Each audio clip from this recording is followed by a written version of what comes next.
To determine the electrical service size for a panel replacement, especially when dealing with unmarked, cloth-covered service conductors, consider several methods. Firstly, check the utility meter. The meter socket label often indicates the service size. Look closely at the meter itself and the surrounding socket for any markings that specify the amperage. Secondly, inspect the service mast. If the service mast is visible, it may have a tag or marking indicating the service amperage.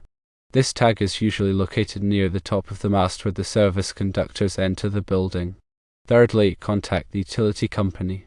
They can provide information on the service size based on the address or account number. This is often the most reliable way to determine the service size, as the utility company keeps records of the service connections. Fourthly, use an ohmmeter test, noting this method should only be performed by a qualified electrician. An ohmmeter can measure the resistance of the service conductors. The resistance value can be used to calculate the service amperage using Ohm's law. This method requires disconnecting the service and taking precise measurements. Fifthly, conduct an ammeter test, remembering this method requires the service to be energized and should only be performed by a qualified electrician.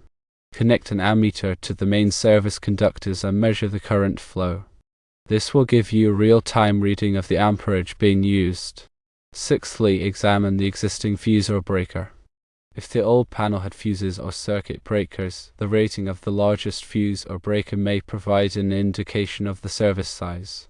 However, this method is not always accurate as the fuse or breaker may have been incorrectly sized. When the service conductors are not marked, it is vital to determine the service size accurately before installing a new panel. Using a panel of incorrect amperage can result in safety hazards and damage to electrical equipment. It is always recommended to consult with a qualified electrician who can safely and accurately assess the service size. When dealing with electrical systems, safety should always be the top priority. Consider the dangers of working with electricity. Electricity poses significant risks, including electric shock, electrocution, and fires. Electric shock can cause muscle contractions, burns, and cardiac arrest. Electrocution is fatal. Fires can result from short circuits, overloaded circuits, and faulty wiring. Always follow safety protocols. Before working on any electrical system, ensure the power is turned off at the main breaker. Use insulated tools and wear appropriate personal protective equipment, including safety glasses and gloves. If you are not comfortable working with electricity, hire a qualified electrician. To determine the correct panel size, understand the relationship between voltage, amperage, and wattage. Voltage is the electrical potential difference measured in volts. Amperage is the electrical current measured in amps. Wattage is the electrical power measured in watts. The formula for power is power in watts equals voltage in volts times current in amps, or P equals volts times amps. This relationship is fundamental in understanding electrical circuits and determining the appropriate size of the electrical component. To calculate the total load, you need to consider all the electrical devices that will be connected to the panel. This includes lights, appliances, and other electrical equipment. Each device has a wattage rating, which indicates the amount of power it consumes. Add up the wattage of all the devices to determine the total load. After calculating the total load, determine the appropriate panel size. The panel size is determined by the amperage rating of the main breaker. The amperage rating should be sufficient to handle the total load. For example, if the total load is 10,000 watts and the voltage is 240 volts, the required amperage is 10,000 watts divided by 240 volts, which equals approximately 41.67 amps. In this case, a 50 amp panel would be sufficient. Always choose a panel size that is slightly larger than the calculated load to account for future expansion. The National Electrical Code, or NEC, provides guidelines for electrical installations, including panel sizing. The NEC specifies the minimum requirements for the size of conductors, overcurrent protection, and grounding. Adhering to the NEC ensures the safety and reliability of electrical systems. The NEC is updated every 3 years to reflect changes in technology and best practices. It is essential to stay current with the latest edition of the NEC. Grounding is an essential safety measure in electrical systems. Grounding provides a low-resistance path for fault current to flow back to the source, which trips the circuit breaker and prevents electric shock. The grounding system consists of a grounding electrode, grounding conductor, and equipment grounding conductor.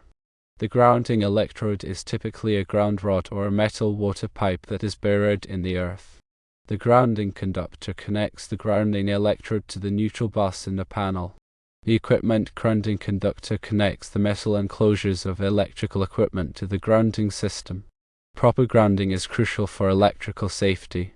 Overcurrent protection is another essential safety measure in electrical systems. Overcurrent protection devices, such as circuit breakers and fuses, protect against excessive current flow, which can cause overheating and fires. Circuit breakers are resettable devices that trip when the current exceeds a certain level.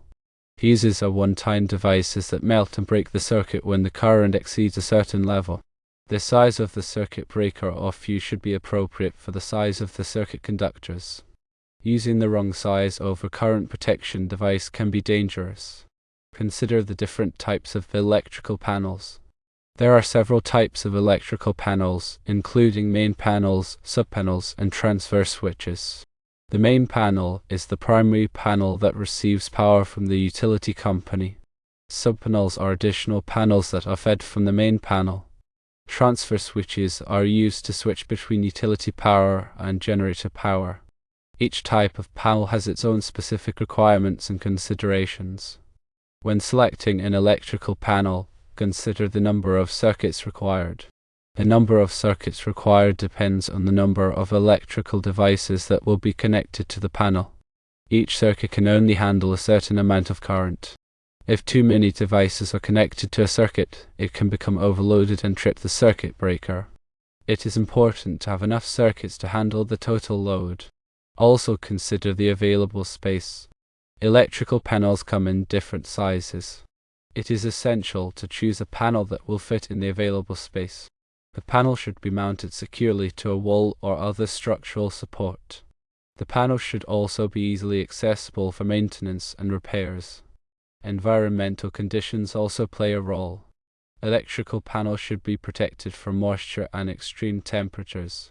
Panels that are installed outdoors should be rated for outdoor use. Panels that are installed in damp locations should be moisture resistant. Consider the specific environmental conditions when selecting an electrical panel.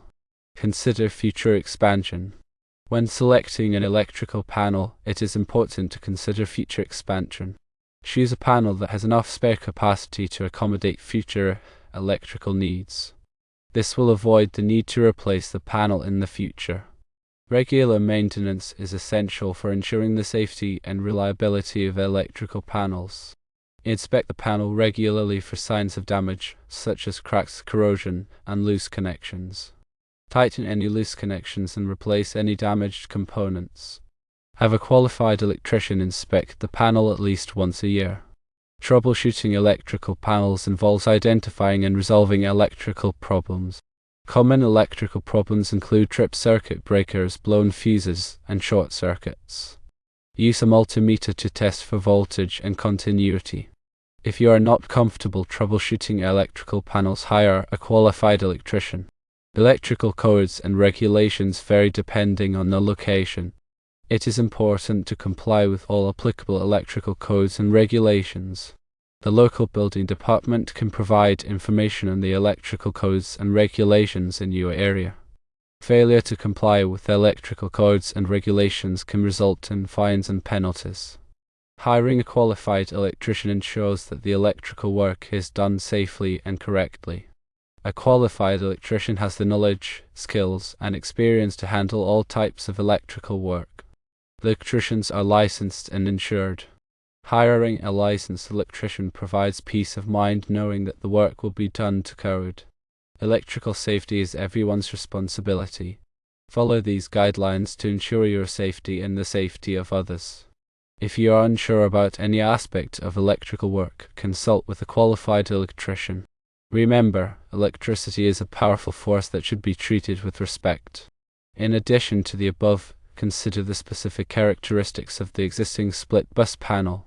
Split bus panels are altered designs that often lack a main breaker, dividing the bus into two sections. Typically, one section feeds the range and dryer circuits, while the other feeds the remaining branch circuits. Identifying the amperage of the main feed conductors in a split bus panel can be challenging due to the absence of a main breaker. The methods described earlier, such as contacting the utility company or inspecting the service mast, become even more crucial in these scenarios. Be extremely cautious when working with split bus panels, as they may not have modern safety features. Upgrading to a new panel with a main breaker is often recommended to enhance safety and comply with current electrical codes. Document all findings and measurements. Before starting any work, thoroughly document the existing electrical system. Take photographs of the panel, wiring, and any markings. Record all measurements and calculations. This documentation will be helpful for future reference and for communicating with the utility company or a qualified electrician. Consider the impact of energy efficiency. When upgrading an electrical panel, consider the impact of energy efficiency. Install energy-efficient lighting, appliances, and other electrical equipment. This can reduce energy consumption and save money on electricity bills. Also, consider the use of smart home technology. Smart home technology can automate and control electrical devices, making them more energy efficient. Consult with an energy auditor to identify opportunities for energy efficiency improvements. Educate yourself about electrical safety. Take the time to educate yourself about electrical safety. Learn about the hazards of electricity and how to prevent electrical accidents. Attend electrical safety training courses. Read books and articles about electrical safety. Share your knowledge with others. By educating yourself about electrical safety, you can help prevent electrical accidents and save lives. Remember, working with electricity can be dangerous. If you are not comfortable working with electricity, hire a qualified electrician. Always prioritize safety. Electrical safety is everyone's responsibility.